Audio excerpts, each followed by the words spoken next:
Hello students, मैं Padmaja Joshi. BEd first year की परीक्षा की तैयारी के क्रम में आज हम लोग सेकेंड पेपर बाल्यावस्था एवं उसका विकास के अंतर्गत अध्ययन करते हैं। लेसन का नाम है व्यक्तित्व, पर्सनैलिटी। ओके, तो स्टार्ट करते हैं। व्यक्तित्व की अवधारणा। व्यक्तित्व एक मनोवैज्ञानिक अवधारणा है। इसका प्रयोग लोगों द्वारा प्रायः बड़े सतही अर्थ में किया जाता है, मतलब ऊपरी तौर पर किया जाता है।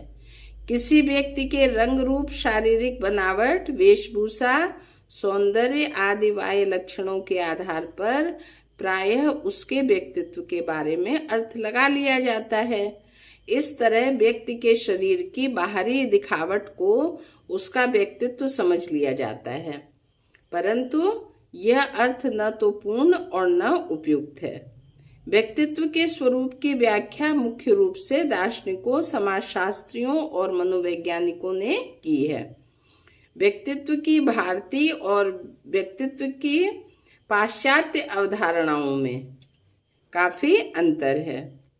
विश्व के अनेक धर्मों, मतों के साथ साथ साहित्य, कला और संस्कृति में व्यक्तित्व संबंधी अवधारणाएं पाई जाती हैं, परंतु व्यक्तित्व जैसे जटिल संप्रत्यय को पूर्ण रूपेण समझना संभव नहीं है।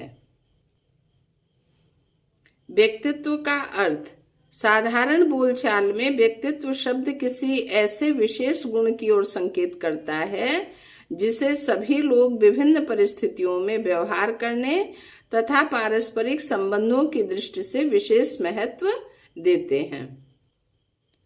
अब इसकी परिभाषा देखिए। मन के अनुसार व्यक्तित्व व्यक्ति की संरचना, व्यवहार के ढंगों, रुचियों, अभिवृत्तियों, क्षमताओं, योग्यताओं एवं अभियोग्यताओं के विलक्षण संगठन के रूप में परिभाषित किया जा सकता है।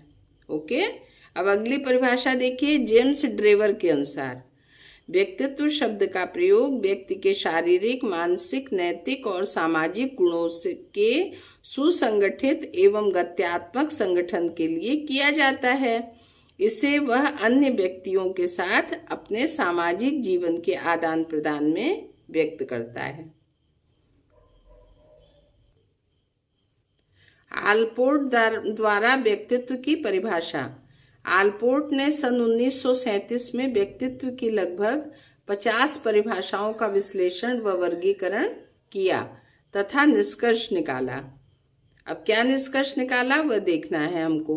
व्यक्तित्व व्यक्ति के अंदर उन मनोशारीरिक गुणों का गत्यात्मक संगठन है जो वातावरण के साथ उसका एक अनूठा समायोजन स्थापित करते हैं। आलपोर्ट द्वारा प्रस्तुत की गई उपर्युक्त परिभाषा को मनोविज्ञान में सर्वाधिक मान्यता प्राप्त है।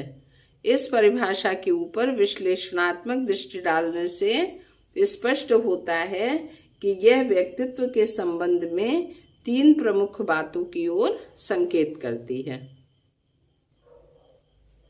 व्यक्तित्व बहुत से गतिशील और गुणों का संगठन होता है। व्यक्तित्व का निर्माण बहुत से गुणों को मिलाकर होता है, अतः किसी एक गुण के उल्लेख से व्यक्तित्व की अभिव्यक्ति नहीं की जा सकती है।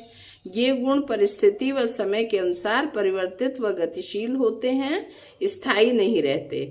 अक्सर व्यक्ति के व्यक्तित्व में कुछ न कुछ परिवर्तन अवश्य पाया जाता है, जिसका कारण है कि उसका व्यक्तित्व जिन गुणों के संगठन से निर्मित हुआ है उन पर वातावरण का प्रभाव पड़ा और परिवर्तन आया है। अब दूसरा देखिए। व्यक्तित्व में मनो तथा शारीरिक दोनों ही प्रकार के गुण समाहित रहते हैं। व्यक्तित्व में न केवल शारीरिक गुण वरन मनोवैज्ञानिक गुण भी निहित होते हैं। व्यक्ति के विभिन्न शारीरिक तथा मनोवैज्ञानिक गुण मिलकर उसके कुल व्यक्तित्व की रचना करते हैं। इस प्रकार से व्यक्तित्व के प्रत्यय में स्वास्थ्य, शारीरिक गठन, वेशभूषा, वाणी जैसे अनेक शारीरिक गुण तथा मैत्री भाव, परोपकार, समाज सेवा, बुद्धि, स्वभाव, चरित्र जैसे अनेकानेक मनोवैज्ञानिक गुण समाहित रहते हैं। केवल शारीरिक गुणों या केवल मनोवैज्ञानिक गुणों के आधार पर व्यक्तित्व के संबंध में कुछ कहना व्यक्तित्व के अधूरे पक्ष को प्रस्तुत करना होगा। नंबर 3 है व्यक्तित्व वातावरण से समायोजन स्थापित करने में प्रमुख भूमिका निभाता है। व्यक्ति अपने वातावरण से किस प्रकार समायोजन स्थापित करता है यह उसके व्यक्तित्व पर निर्भर होता है। प्रत्येक व्यक्ति अपने व्यक्तित्व के गुणों के आधार पर अपने वातावरण से समायोजित होता है। अलग अलग व्यक्तित्व वाले व्यक्तियों का वातावरण से अलग अलग तरह से समायोजन होता है। ओके। व्यक्तित्व को प्रभावित करने वाले कारक। व्यक्तित्व प्रत्येक व्यक्ति में भिन्न भिन्न गति तथा बढ़ने वाली वस्तु है। व्यक्ति जन्म समय शारीरिक बनावट अभिप्रेरकता तथा स्वभाव में एक दूसरे से अलग होते हैं। इन भिन्नताओं के क्या कारण हैं? मूल और प्राथमिक समानताओं के रहने पर भी भिन्न भिन्न व्यक्तित्व का विकास क्यों होता है? इन प्रश्नों के उत्तर व्यक्तित्व को प्रभावित करने वाले कारकों में पाए जाते हैं। इन कारकों का वर्गीकरण 2 बिंदुओं में किया जा सकता है। पहला बिंदु है आनुवांशिक या जैविकी कारक और दूसरा है वातावरणीय कारक। ठीक है, पहला है आनुवांशिक या जैविकी कारक और दूसरा है वातावरणीय कारक, मतलब वातावरण से संबंधित कारक है। अब पहला वाला देखिए, आनुवांशिक या जैविकी कारक। व्यक्ति के व्यक्तित्व पर आनुवांशिक कारकों का अपेक्षाकृत अधिक प्रभाव पड़ता है। इसका कारण यह है कि व्यक्ति को शारीरिक और मानसिक विशेषताएं विरासत में मिलती हैं, इसलिए उन्हें वैयक्तिक या जैविकी कारक भी कहा जाता है। आनुवांशिक कारक के विभिन्न प्रकार या रूप निम्नलिखित होते हैं। पहला है शारीरिक गठन, दूसरा बुद्धि, तीसरा है आकर्षक रंग रूप, चौथा है शारीरिक स्वास्थ्य या दशाएं, लैंगिक भिन्नता, जन्मक्रम, स्नायुविक दुर्बलता और अंतःस्रावी ग्रंथियां। वातावरणीय कारक। बालक के व्यक्तित्व के निर्माण और विकास पर सबसे अधिक प्रभाव वातावरण का पड़ता है।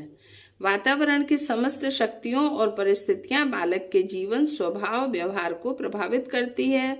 वातावरण में चारों ओर की परिस्थितियां भौगोलिक, सामाजिक तथा सांस्कृतिक व मानसिक सम्मिलित होती हैं। जब बच्चा माँ के गर्भ में होता है तो माँ की ऊष्मा से संचित होता है। माँ के द्वारा ही उसका पोषण होता है, परंतु जब वह माँ के शरीर से बाहर आता है तो बाह्य पर्यावरण की शक्तियों से प्रभावित होता है। भोजन, जल, जलवायु, रहने का स्थान, भौतिक संसाधन आदि सभी चीजों का उस पर प्रभाव पड़ता है। भौतिक वातावरण के साथ साथ बालक का सामाजिक वातावरण भी उसके व्यवहार को प्रभावित करता है। सामाजिक वातावरण से तात्पर्य व्यक्ति को उपलब्ध सामाजिक अंतःक्रिया की गुणवत्ता एवं संभावना से है। सामाजिक वातावरण के प्रमुख घटक अग्र प्रकार से हैं। क्या क्या हैं? पहला परिवार, पड़ोस, विद्यालय, परिवार की सामाजिक आर्थिक स्थिति, समूह, धर्म, संस्कृति, आकांक्षा स्तर और जनसंचार का माध्यम। Okay, thank you.